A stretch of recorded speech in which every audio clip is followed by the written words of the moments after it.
Selamat pagi, Bapak Abdurrahman SEMAK, selaku dosen pengampu mata kuliah studi kelayakan bisnis, serta rekan-rekan mahasiswa yang juga menonton video saya hari ini.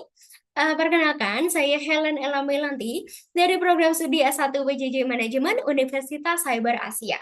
Pada kesempatan kali ini, saya akan mempresentasikan mengenai hasil kajian literatur saya untuk ujian akhir semester yang berjudul Strategi Digital Marketing sebagai pendukung kelayakan pengembangan UMKM. Tujuan presentasi ini adalah melihat sejauh mana sih pemasaran digital dapat menentukan kelayakan ekspansi bisnis pada skala mikro dan kecil saat ini. Kita mulai pada bab pertama atau bab 1. Kita berangkat dari realitas bahwa UMKM adalah pilar utama sekaligus pahlawan ekonomi kita pada saat krisis. Namun saat ini malah terjadi disrupsi teknologi yang masif, pergeseran perilaku belanja konsumen memaksa UMKM untuk terus beradaptasi, di mana pemasaran konvensional saja tidak lagi cukup. Berdasarkan data OECD pada tahun 2024, digitalisasi menyimpan potensi yang luar biasa, di mana mampu menaikkan volume penjualan domestik hingga 47%. Sayangnya, realitas di lapangan menunjukkan bahwa UMKM kita masih terbentur masalah literasi digital yang sangat rendah. Lalu ada juga keterbatasan teknologi dan juga ketimpangan infrastruktur yang menjadi masalah utamanya. Dari latar belakang tersebut, saya menarik 5 rumusan masalah utama dalam kajian ini, yaitu yang pertama, bagaimana peran digital marketing dalam mendukung kelayakan pengembangan UMKM. Yang kedua, apa saja manfaat penerapan digital marketing bagi peningkatan daya saing dan kinerja UMKM. Dan yang ketiga, faktor-faktor apa saja yang mempengaruhi keberhasilan implementasi digital marketing pada UMKM.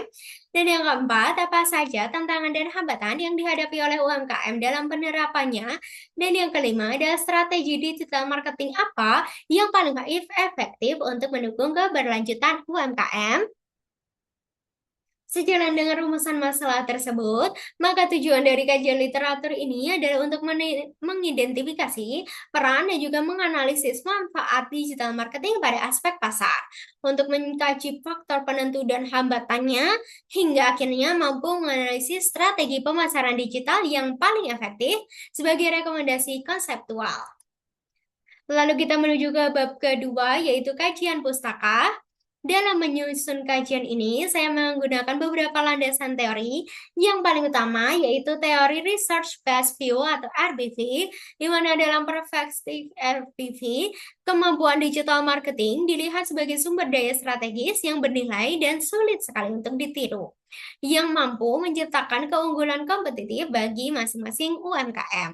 Selain itu, konsep ini terhubung langsung dengan studi kelayakan pengembangan, khususnya pada aspek pasar dan pemasaran.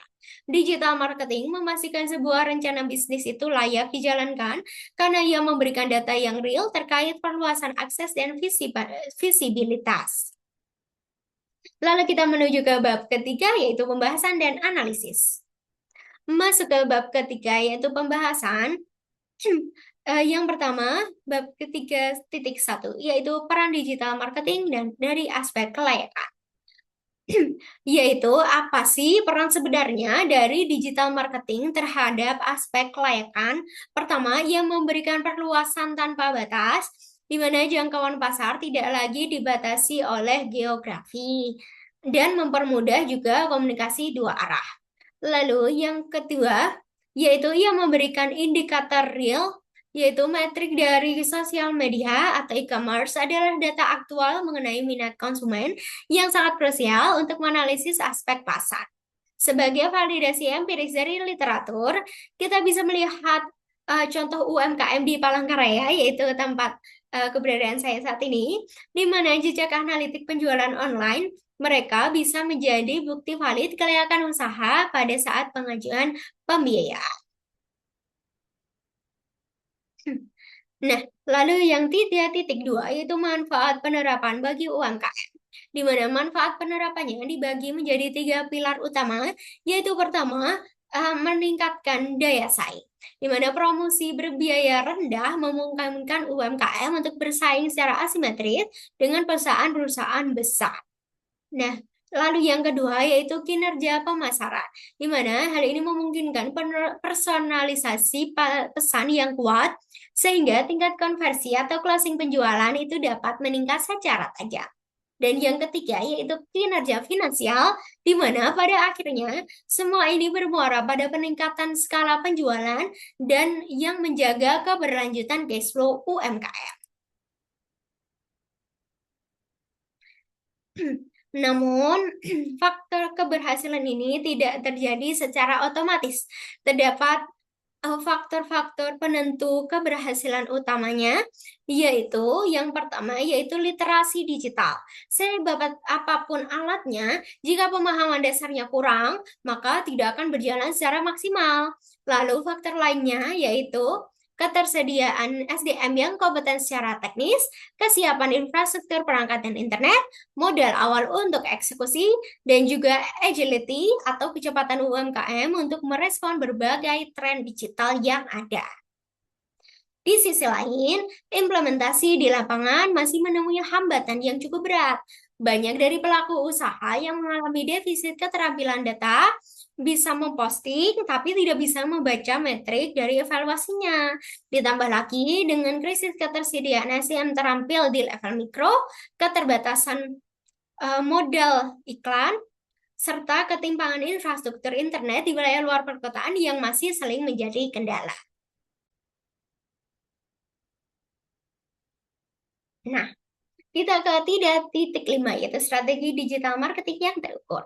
Untuk menjawab tantangan yang ada sebelumnya, kajian ini menemukan 3 strategi terukur yang paling efektif, yaitu yang pertama, terdapat omnichannel marketing, di mana dia mengintegrasikan berbagai medium platform seperti media sosial, marketplace, situs web, dan juga yang lain sebagainya, secara sinergis untuk pengalaman konsumen yang lebih mulus.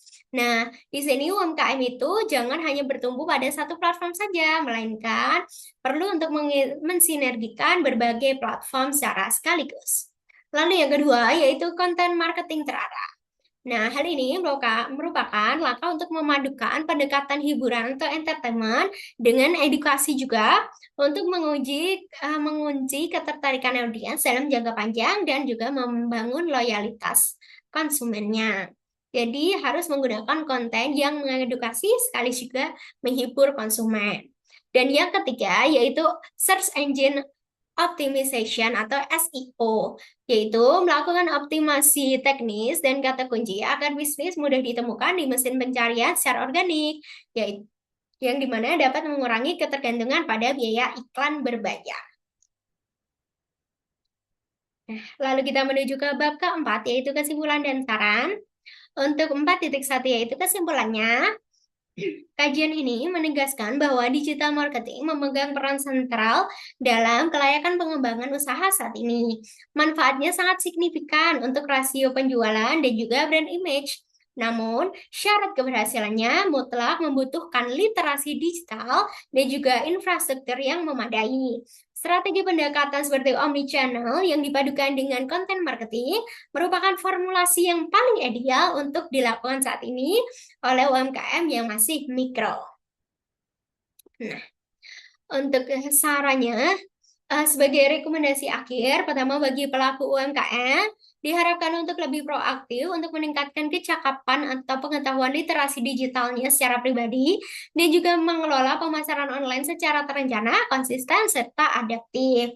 Lalu yang kedua, bagi pemerintah, diharapkan dapat memperluas jangkauan pelatihan pemasaran digital secara gratis nih, dan juga dapat memfasilitasi subsidi prasarana teknologi seperti internet murah di berbagai daerah.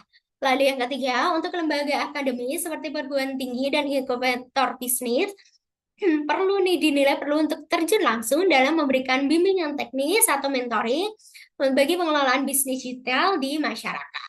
Lalu yang keempat, itu untuk pengembang dan juga peneliti. Untuk pengembang platform, dinilai perlu untuk menyediakan fitur analitik yang lebih ramah pengguna dan mudah dipahami. Serta untuk peneliti, disarankan untuk melakukan riset kuantitatif, kausal, yang lanjutan di masa depan.